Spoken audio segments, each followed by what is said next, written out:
So it is a 30-minute show, and you are watching and you are listening to Live Stream Insiders. What we do each and every week is bring you the latest news from the world of live streaming. And this is the Live Stream Insiders show for the 10th of July, 2016. You know what, Krishna? This is episode 41. Could you believe it? My name is Peter Stewart. I've got a background in professional broadcasting in radio and TV. And my co-host is Krishna Day. Krishna, thanks for joining me again. Well, we've got a great show today. It's a rather an unusual show. And what we like to do typically in our shows is the fact that we like to bring you the latest news, tips, technologies, case studies, and also interviews with people who are using live streaming as part of their communications plan. However, because of events that have taken place this week in the US, we thought we needed to change out the program. So Peter, why don't you tell people what we're planning to do today? Absolutely. So given the events which have happened in the United States over the course of the last week, we thought we would concentrate on that and the implications that the events have had on live streaming. Obviously, it's many miles from where we are. I'm in London and Krishna is in Dublin. However, obviously, given the platform of live streaming, then of course it is a worldwide event. Those news stories have gone around the world. So we're going to be talking about the implications, the rights, the responsibilities for broadcasters and also the live streaming companies themselves. So we've got various points we want to make, and also we've been looking at various commentators, both in the UK and also elsewhere around the world, about what their thoughts about the implications of live streaming on what's been happening.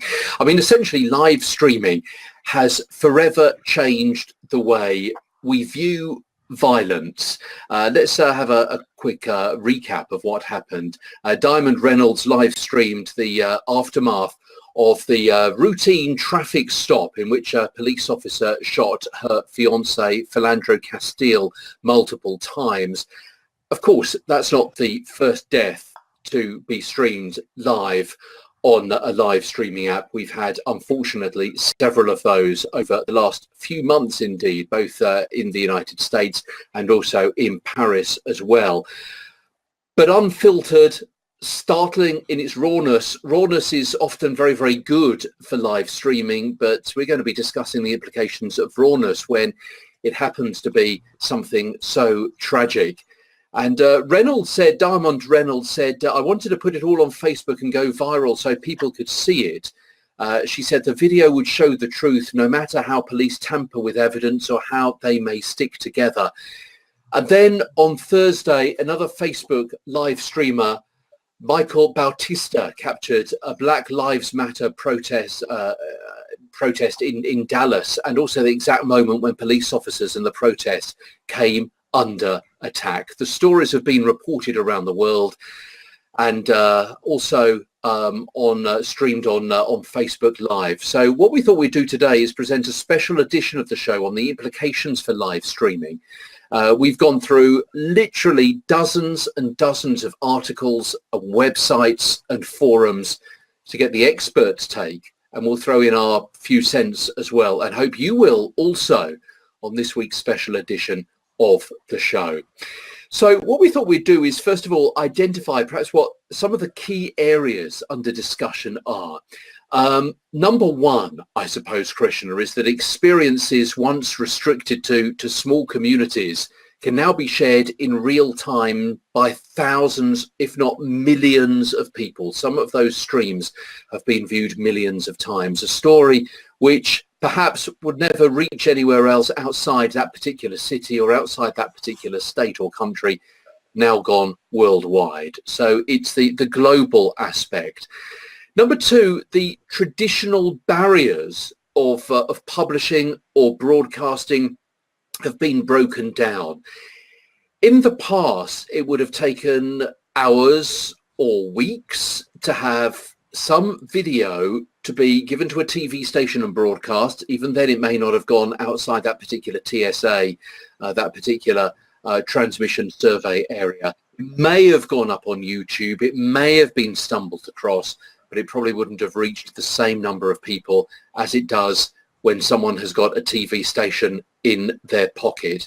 And number 3, I guess, and we may stumble across maybe 4, 5 and 6 a bit later on, but number 3 is the logistical difficulty that companies such as Facebook Live, and we'll talk about them specifically because this is where this particular set of scenarios have been enacted over the course of the last few days, the logistical difficulty that they've got of moderating streams in real time. And I suppose just coming off the top of that, I guess a number 4 might be the trauma, the vicarious trauma of watching these kinds of situations develop live or pre-recorded in real time. We don't know what it is that we're going to see. And some of these topics we touched upon last year when we were talking about the aftermath of the attacks in Paris, you may remember. And also we talked about after the attacks in Bali and the bombings there that you might remember, about showing people something in real time. You don't know what it is that you're going to be showing, and they don't know what it is that they're going to be seeing. Not coming down on one side of the fence or the other. Raw is great, it's live, it's emotional, but you don't know what's going to happen, and that could be good or it could be bad.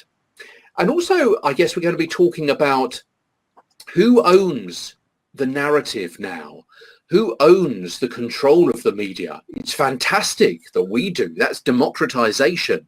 In the past, it used to be the police or the broadcasters owned the narrative. And now we've got another side of the story.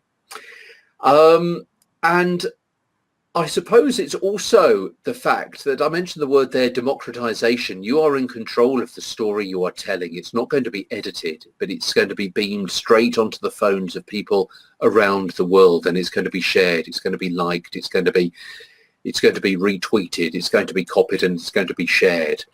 Something that we've talked about before with Verify.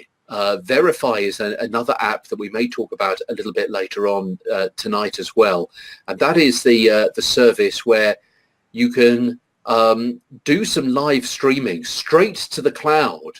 So something is immediately captured by another server, and Verify is a company based in Ireland, in fact, isn't it, Krishna? Not far from where you are, where they are collating news events via live streaming, and they will verify, and then they will pass those news events straight onto news providers and traditional broadcasters.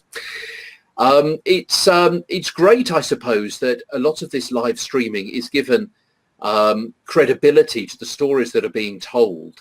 And it's going to be helping in law enforcement. It's going to be helping companies or groups or communities such as We Cop Watch, which I know is one of the big ones in the United States.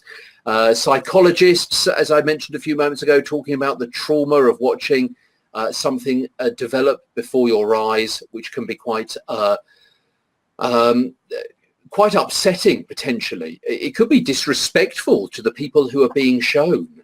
And all of this in a time where Apple has recently received approval for a device which would disable your phone under certain circumstances. Now, they mean it for theaters, for concerts and things like that. But you know what? That kind of app, that kind of technology could also be used in a situation, a news event, a developing news event where someone or some authority or some governance doesn't want you to be broadcasting live from that particular situation. There's a whole series on there of different ethical, legal dilemmas which have come to the fore over the last few days.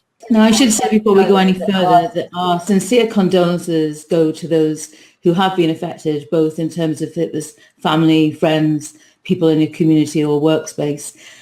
But today what we want to do is actually look at some of the implications, and particularly for the implications for those of us who are broadcasting content. And this could be nothing as dramatic as we've had happen this week. It could be you're hosting an event and something happens at that event and you happen to be live streaming. What are the implications for you? And have you thought these things through? And we do have an archive of shows where we've also had different individuals from the police forces in the US and also in the UK join us for some shows about how they're using live streaming. You can find those over at livestreaminsiders.com. So let's turn our attention to some of the news, and then what we will bring up later on in the show are some interesting questions for us to consider in terms of if we are live streaming. So firstly, let's turn to the Columbia Journalism Review, and I have got a curation of all the articles that we've talked about, and I will put that in the link so you can go over and you can read the ones that we've shortlisted for today's conversation. And so Diamond Reynolds actually is quoted in there, as Peter said before, that she wanted everybody in the world to see what the police do and how they roll. I didn't do it for pity. I didn't do it for fame. I did it so the world knows that these police aren't here to protect and serve us. Now, clearly, if you go and do a search within Facebook or any other places for the events that have been going on this last week, you'll find different stories. And I'm sure we'll never quite know the full extent of what's going on, certainly for a little while.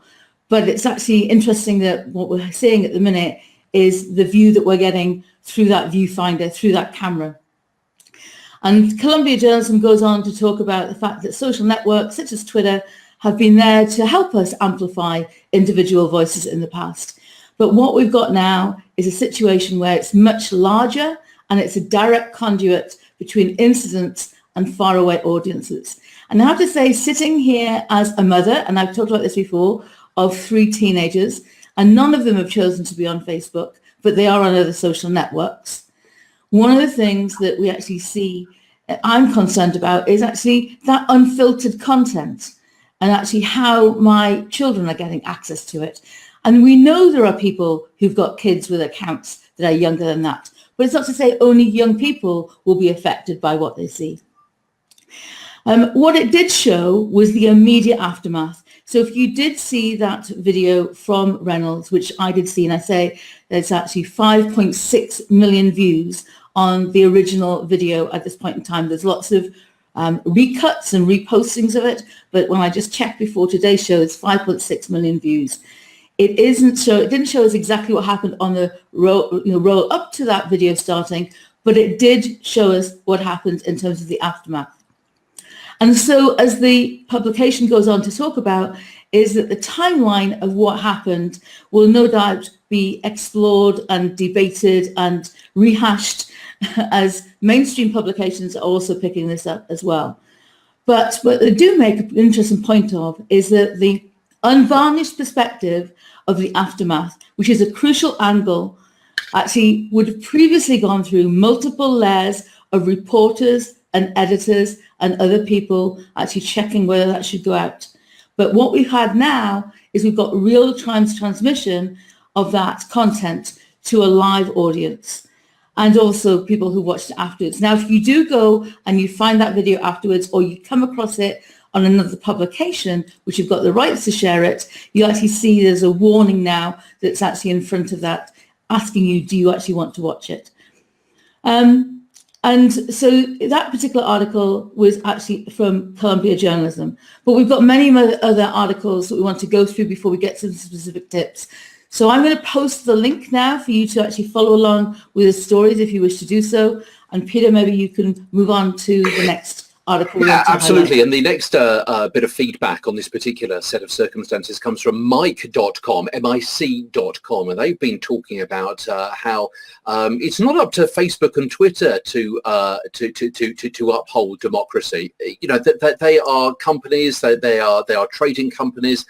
They are responsible to their shareholders. Their main aim is to get people watching for longer so they can show us more advertisements. The First Amendment in the United States has something to do with your right to say what you want, but it doesn't behold them to publish what you want them to what you want to publish, so they can decide what goes on their platform.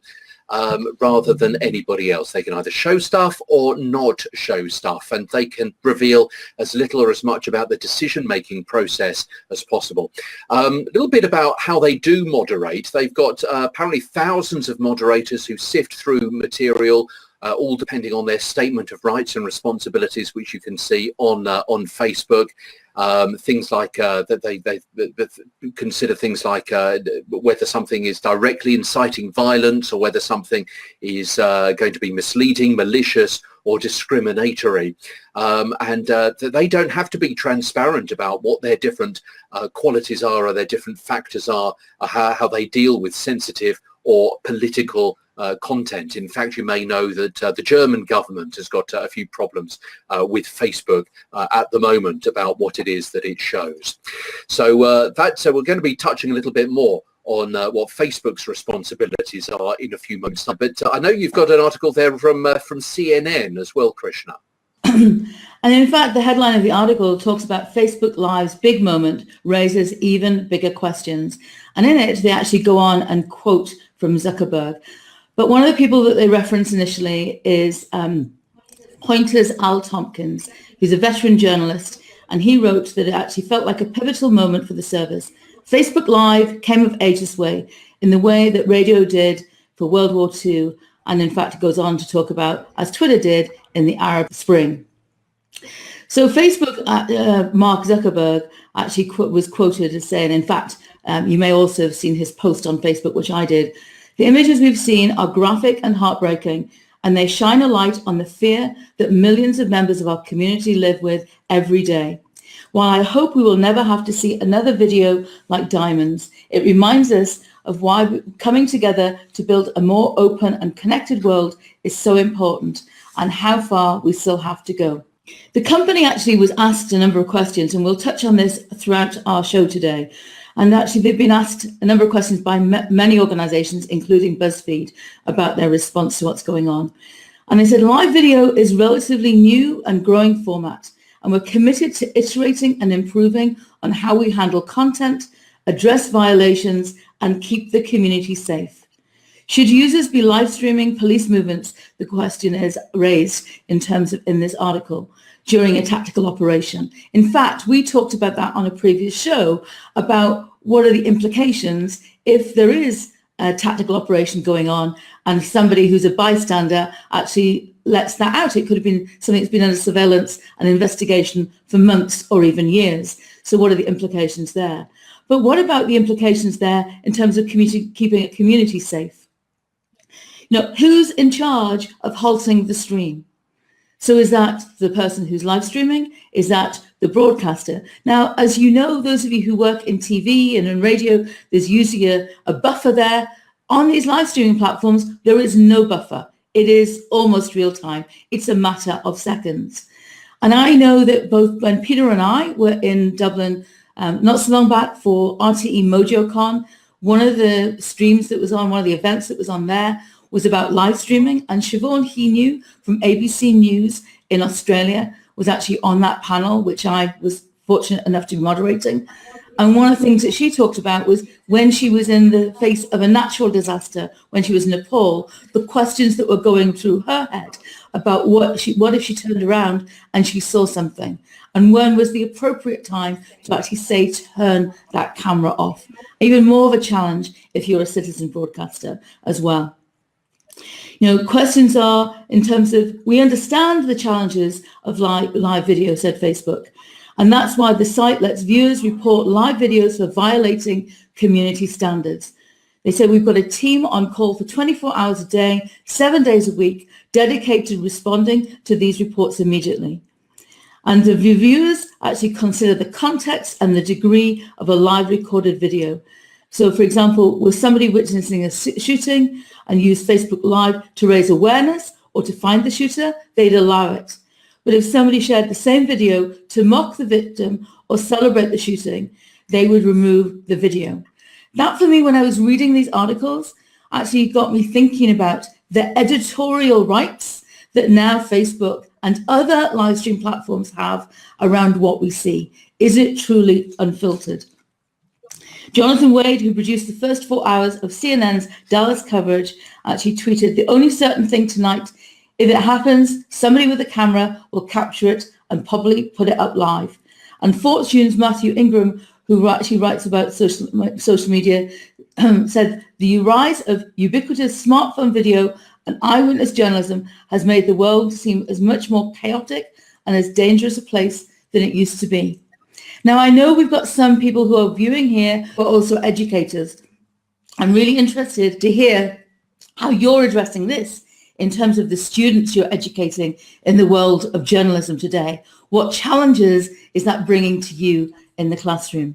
But back over to you now, Peter. And you know, I think that's a really interesting point that Matthew Ingram made there that you just quoted. Ubiquitous smartphone video and eyewitness journalism has made the world seem much more chaotic and a more dangerous place than it used to be. So because we are seeing much more violence potentially, or we will do on apps such as this, or on 24-hour news, it gives the impression that things are much more scary than perhaps they are. It's something to do with the tactics, of course, that some terrorist organisations play into as well. And this is part of what Wired.com was talking about in the week as well. They were talking about the way of watching death in real time is new. You know what? There's a sentence I wish I hadn't had to say, but it is true, isn't it? Anyone can now watch people die or live stream deaths on the world's most used apps. That's worrying if you've got kids. It's worrying if you don't have kids.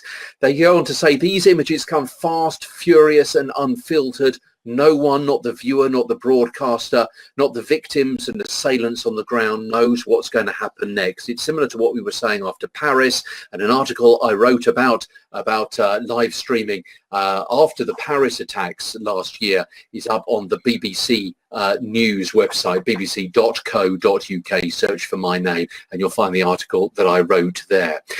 Proponents of sharing these images say exposing violence is more important than protecting the public from potential trauma. Some even argue that the public has a duty to pay attention to what's been going on, but critics say that streaming violence becomes an exploitive way to generate clicks, numbing people to brutal reality, or perhaps, as I say, giving them a skewed view about how dangerous the world is. So it's interesting how live streaming, something the other side of the world, is being viewed from your palm straight into your eyes, and that kind of gives much more of a personal view, even than you would have were it streamed via a TV station the other side of the room. Because it is so close to you, because it's only a couple of feet away and you are holding that view in your hand, kind of gives you much more of a personal connection.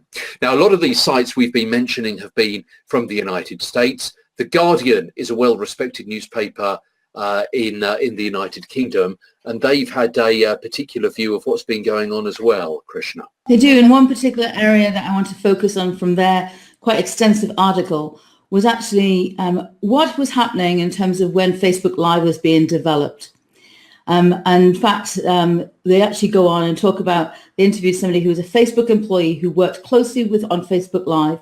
They asked not to be named and said the company had been extremely concerned about maintaining community standards from the beginning.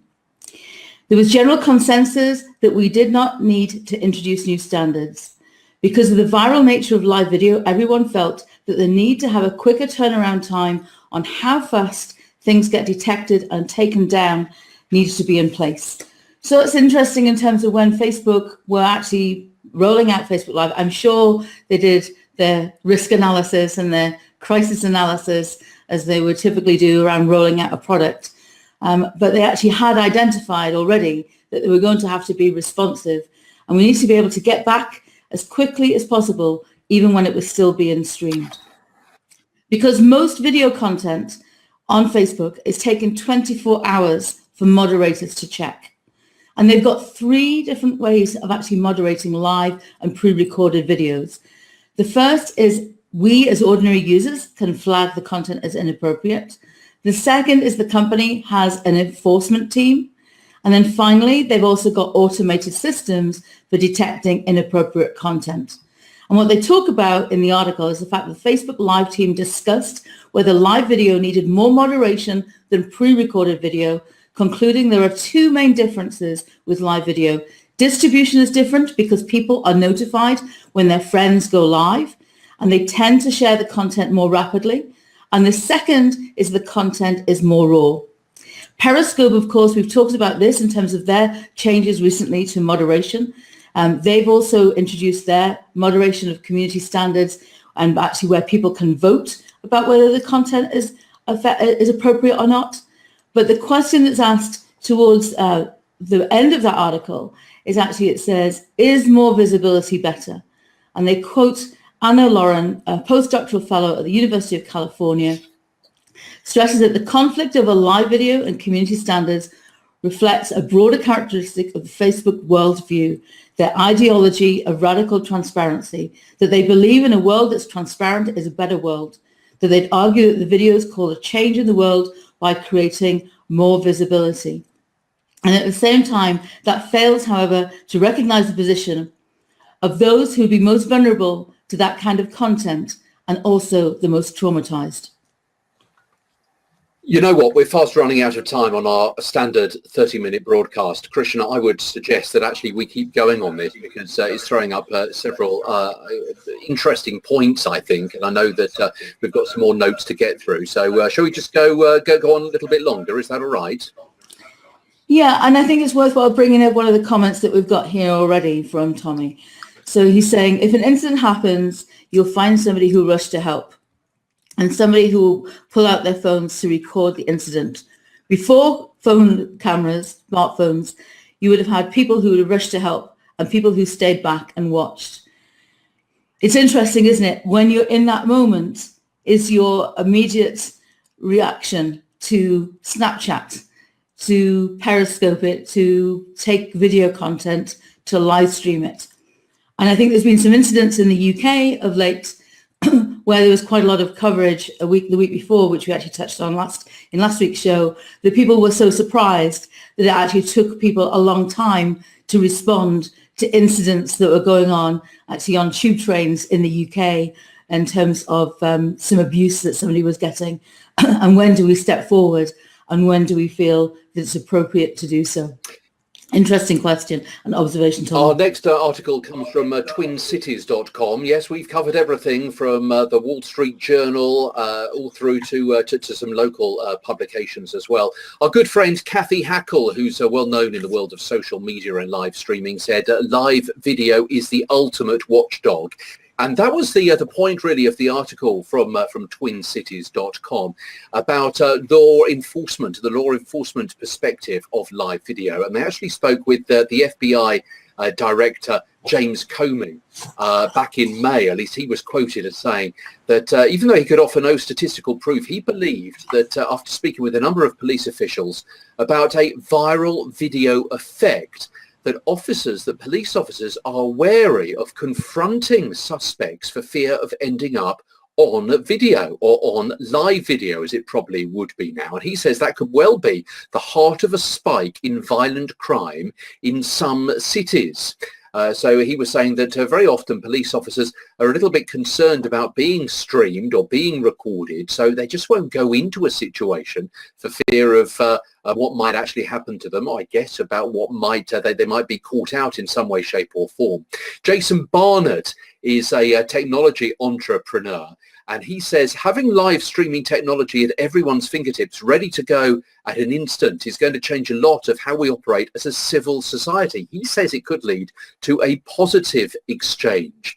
And they've also been speaking to Michelle Gross. Now, she is behind Citizens United Against Police Brutality. And they've long since recommended the use not of Periscope, not of Facebook Live. Of course, they haven't been around for much more than a year. But they say Bambuza, which is another live streaming app. But that app automatically archives video online as it is recording. So it doesn't actually stream it publicly, but it automatically uploads it to the cloud, as Verify does, which we talked about a few moments ago. And they do point out, which I think is particularly interesting, so this is Michelle Gross from Citizens United Against Police Brutality. They say, you know what? Not every police officer is necessarily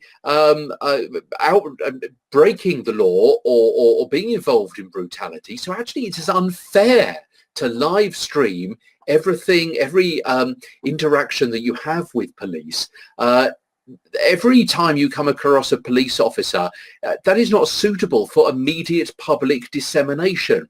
So if you stream it, that is doing a disservice to the police service. And what you should do is perhaps use Bambuser. It goes up into the cloud. If something happens that you want to make public a little bit later on, it is still available. It can't be deleted. It is somewhere else. It is not actually linked to your particular profile. So that is much more fair on the police officers and also on you as well. At the same time, automated online archiving keeps the officers being recorded from confiscating the video, perhaps never to be seen again. The use of live streaming for social justice, she goes on to say, is dependent on the service that is hosting the video feed, which I thought was quite interesting take on what's been going on. But from a local publication to a national one, and USA Today, Krishna. BuzzFeed had put some interesting questions. So Peter's going to take us through some of the things that they were asking in their article in a short while. And I actually want to turn my attention to USA Today and the Globe and Mail for a couple of quick quotes. Facebook Live in police shooting ushers in an era of personal body cams is how the USA Today talk about it. It's a watershed moment, says Steve Jones, a professor of communications at the University of Illinois in Chicago. An enormous number of people are going to be streaming live when they get pulled over or they have another run-in with the authorities. Interesting that Benjamin Burrows, who's working in emerging media at the University of Nevada, has actually called it a different phrase that I've not heard it referenced before, and they called it civic streaming. Live streaming only augments the feeling of immediacy and proximity to suffering. The viewing public feel like they're experiencing the events without a media filter. But the danger is that these videos will become a kind of voyeurism and clickbait journalism. The Globe and Mail go on and talk about the fact that by bringing attention to the self-made broadcast, they exert pressure on traditional media to cover their movement. But media outlets that hesitate, even if they're simply trying to verify the authenticity of videos they spot online, can also come in for criticism that hints at why marginalized communities are going to use social media to get their stories out. We've talked previously about the fact if you're working in traditional media, there is a process that you go through in terms of verifying that that is real content that's being taken now. And there's a whole piece of work that goes on there. There's systems and processes and organizations such as Storyful have got those in place to verify that that isn't make-believe. It isn't doctored content, even if it looks as though it's being live streamed at this point in time.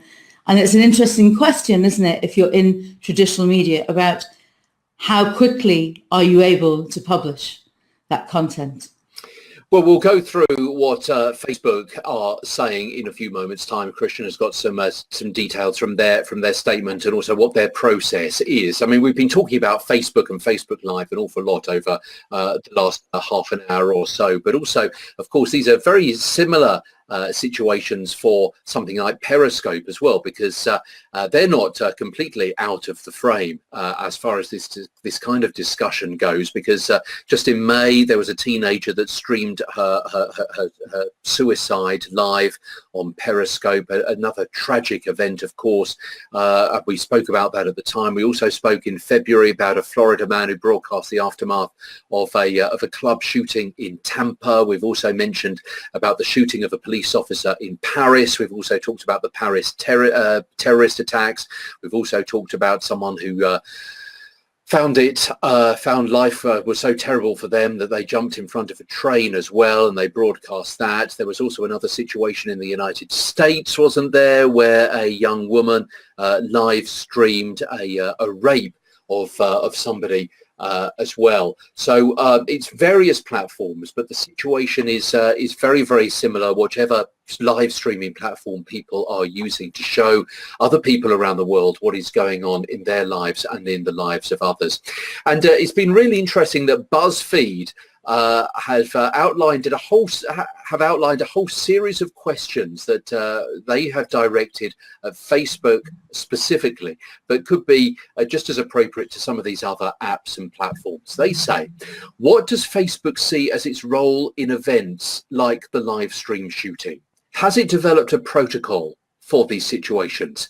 Is the protocol simply that if it is heavily flagged, the video is momentarily taken offline for screening and evaluation and then put up again with a disturbing image banner? Are there standards for capturing death on Facebook Live? What is the difference between a murder with a deadly weapon versus an accident, say a car accident where somebody dies? Who has ownership rights of a live streamed death? What happens if, say, a family chooses to live stream the final minutes of a loved one dying from cancer or disease for people who couldn't make it to the family member's bedside? What's the difference between capturing a shooting event that doesn't directly involve law enforcement versus an event where law enforcement is directly involved? What are the differences in a video being allowed to stand if it's posted by a bystander versus if it's posted by family or next of kin? All sorts of legal, moral, ethical questions, and also the guidelines for Facebook Live as well. You know what, Krishna, I would hate to be someone at one of these apps who has to watch either these kinds of stories and live streams developing live online, or whether they have to moderate them after the fact. There is a certain amount, as we mentioned a little bit earlier on, of vicarious trauma of watching these kinds of stories unfold before your very eyes, and having to make that decision about whether you're going to stop that stream, whether you're going to suspend it, whether you're going to reinstate it, and also to justify the reasons behind doing all that. You know what? Very often, as you know, I work in a newsroom, and very often we will get reports, not the videos, but the reports, the text reports from court cases. And I have to go through those very often and weed out the things that we can say versus everything that was said in court, and work out what the kind of things I can share with an audience who could be listening on their car radio, who could be listening in front of their kids, and work out. And I have to weed out some of the most distasteful, unsavory, unpleasant, disturbing, unsettling, heart-wrenching, emotional content. And I have to read that. And that's text. That's no videos. That's not pictures. And it's reported. It's reported in court about something that happened weeks or months previously. It is not live video. It's interesting, Peter, because one of the things then when you were going through that, it actually made me reflect on some work I was doing a little while back with a particular legal firm, and they had been advising one of their clients where their people, because of the industry they're involved in, get to see a lot of trauma. And it did make me reflect on, I wonder, as you said, about the people who are working, actually looking at that content, what support's provided for them. I'm sure Facebook does provide support. I know in this particular organization that they are not able, as members of staff, to carry on in those kind of roles, looking at that kind of content for very long periods of time, that they do get time off, and that they do have counselling made available to them as well. And indeed, if you are interested in that particular situation and topic, then I would suggest you look at the dartcentre.org, which is based in London, based at the Frontline Club, where I've been to on several occasions, and they've done a whole lot of research both here in London and also elsewhere around the world about the trauma experienced by journalists who see things either firsthand or second-hand accounts. So the dartcentre.org, and they've done a lot of research into how you can help guard yourself against that kind of trauma that you experience. Peter, it was interesting when I was reading in the New York Times, though, and just as you referenced the app Bambuser, which is a very long-standing live video app that actually organizations are being encouraged to use that as a platform to preserve footage. It's interesting in terms of that's something that doesn't often get talked about as an app. It's been there way before Periscope and Meerkat and others were referenced as well. And in fact, Michelle Gross, the president of the Communities United Against Police Brutality, said that the distributed flyers encouraging residents of the Minneapolis area to download the Bambuser app, which immediately says videos online, protects it with the password, and because, of course, you don't want your cell phone confiscated. We're talking about the US here. This could equally be situations that happen anywhere in the world. So please don't get us wrong that we're actually just picking the US out as one country, but obviously that's had the coverage this time. Many videos of police encounters have demonstrated that sometimes people don't want to be filmed. I mean, that must be challenging also for police officers these days in terms of when somebody puts a camera up in front of them. If people does that affect their behavior? So one of the questions here was from Jim Pascoe, an executive director of the National Fraternal Order of Police, said police officers were being told when they were online, they would often respond or react different ways.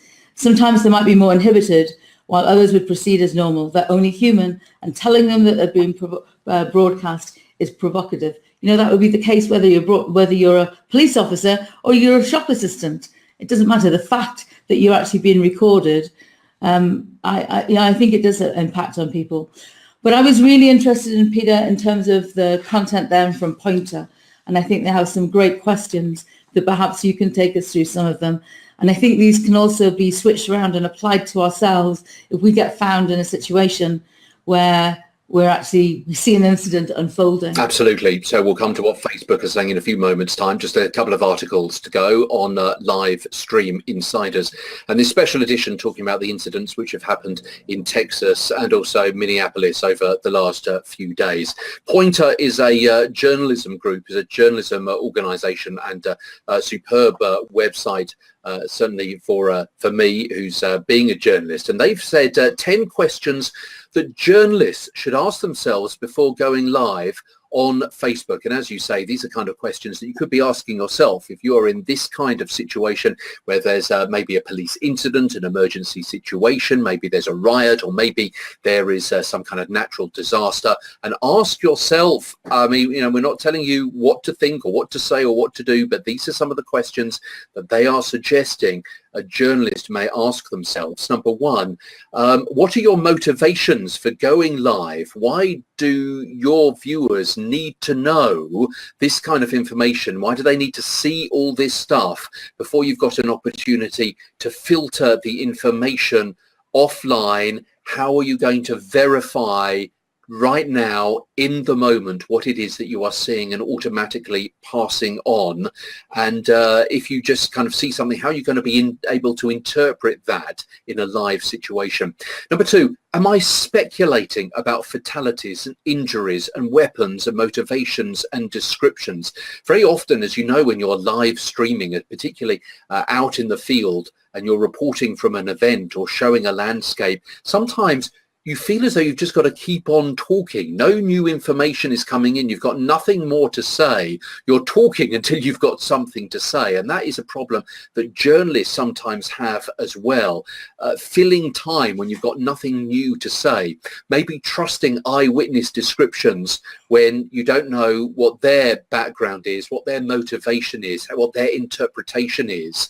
And in fact, just picking up there on something that Tommy is saying in the chat, and that is about presenting a story in the round, knowing what happened before the live stream was switched on, knowing what happened before you arrived at a situation. How do you really work out what the whole situation is? And you know what? We could be here till the end of time and we will never know the truth about any situation because of the interpretations, because of the viewpoints of every player that was involved, as well as the people that weren't involved, and the millions of stories that led up to that one particular situation. However, It's worth bearing in mind. Number 3, when, if ever, would you link or share a live feed that comes from someone who's at the center of a story? When should you as a journalist give that platform to somebody else? You don't know what their motivation is. You don't know what their grievance is. You don't know what it is that they are going to be saying or doing or showing. As a journalist, to be promoting their live feed on your platform is quite a serious consideration to make. Number 4, would you publish or air whatever you're streaming live? And this is something we often talk about in my organisation, and that is that when you're in a broadcast studio, you've had time to think through. You're in the zone about broadcasting live to many people. It's more of a traditional thing that you've grown up with, and that kind of expectation. It's so much easier to be broadcasting from a phone without thinking through the standards about truth-telling and reliability and so on. So maybe think about that and those new ethical demands that live streaming brings upon you. Number 5, are you prepared to broadcast the worst possible outcome that could result from this unfolding story? It's worth thinking through, perhaps, in a kind of situation. Where would you stop? Where is the red line? Where is that line in the sand? How do you know that the worst possible outcome would not occur while you're streaming live? If you're at a demonstration, people wearing t-shirts, blowing whistles, shouting slogans, holding up placards, what if something happened? What if a bomb went off? What would you show? What if there was gunfire? What would you show? What would you show? Number 6, how do you know the information you're relaying live is true? How many sources have confirmed that information? Yes, you're talking to someone who says what they say they saw. How do you know that what they tell you they saw is actually what they saw? Does it matter? Number 7, what are the consequences, short-term and long-term, of going live with that information? The consequences of maybe waiting for additional information.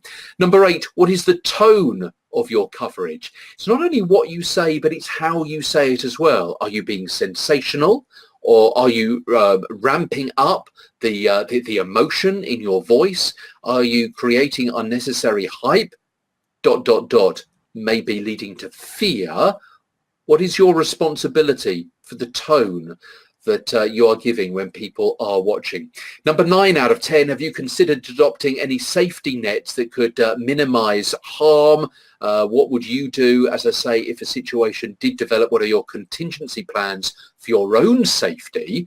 And number 10, how clearly does the newsroom understand standards for graphic content? What are those guidelines back at the office for the online editors, your reporters, your colleagues, your photojournalists, your web producers? Obviously, as we say, this is from Pointer. I believe it's pointer.com, specifically for journalists. But you know what? These thoughts and guidelines could be opened up to many people who are live streaming at various events, whether you're in a city and you think it's unlikely to happen to you, or maybe you're just going to be on holiday and something happens, something unfolds before your eyes. Do you have a responsibility to live stream that? At what point do you press the stop broadcast button? You know, and that could equally be for any one of us. Would the first way that we like to hear about something tragic happening to a member of our family actually be through somebody else live streaming it? I wonder. So perhaps as we close out today's show, we're going to come to some final words from Facebook. We don't have any answers. We want to just report on the things that we've come across in terms of the media that's been reported. It's actually interesting in terms of, does this mean that Facebook and live streaming is now coming to a different age in terms of this kind of reporting? I'm sure we'll see many other stories as tragic as the events are that we've had happen here in the years to come, unfortunately, because that's the world we live in. But in terms of for Facebook itself, perhaps let's turn our attention to their community standards, and we'll just refer to what's being reported from them, from their newsroom. Live video allows us to see what's happening in the world as it happens. Just as it gives us a window into the best moments of people's lives, it can also let us bear witness to the worst. Live video can be a powerful tool in a crisis, to document events or ask for help. We understand the unique challenges of live video. We know that it's important to have a responsible approach. That's why we make it easy for people to report live videos to us as they're happening. We have a team on call 24 hours a day, 7 days a week, dedicated to responding to these reports immediately. The rules for live video are the same for all of the rest of our content. A reviewer can interrupt a live stream if there's a violation of our community standards. Anyone can report content to us if they think it goes against our standards, and it only takes one report for something to be reviewed. One of the most sensitive situations involves people sharing violent or graphic images of events taking place in the real world. In those situations, context and degree are everything. For instance, if a person witnessed a shooting and used Facebook Live to raise awareness or to find the shooter, we would allow it. However, if someone shared the same video to mock the victim or celebrate the shooting, we will remove that video. Live video on Facebook is a new and growing format. We've learned a lot over the last few months and will continue to make improvements to this experience wherever we can.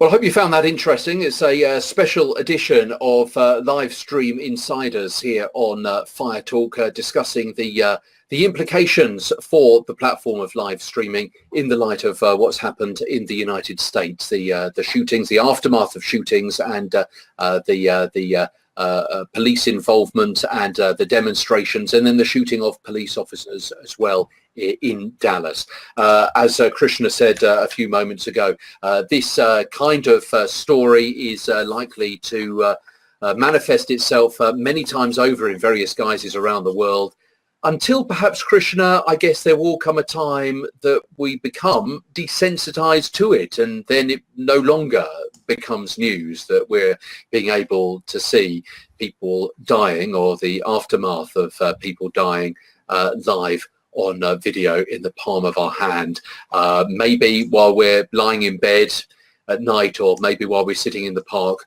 with our children, or maybe while we're queuing up to buy an ice cream, or lying on a beach. And that kind of trauma, it being beamed, as I say, right into the palm of our hand in all of those kind of benign situations. Thanks very much indeed for watching. So thank you for joining us for this week's episode of Livestream Insiders. Do let us know if you've got interesting case studies that you'd like to share with us for future episodes. And you can contact us at LS Insiders on Twitter or Livestream Insiders over on Facebook. In terms of our next episode, we'll be live streaming with more news and tips and tactics for you to deploy, and also best practice case studies. And that will be at 7 p.m. On Sunday. That's the 17th of July. That's 2 p.m. Eastern Time. And you can find all the details of our forthcoming and past episodes at livestreaminsiders.com. Thanks again for joining us here for Livestream Insiders.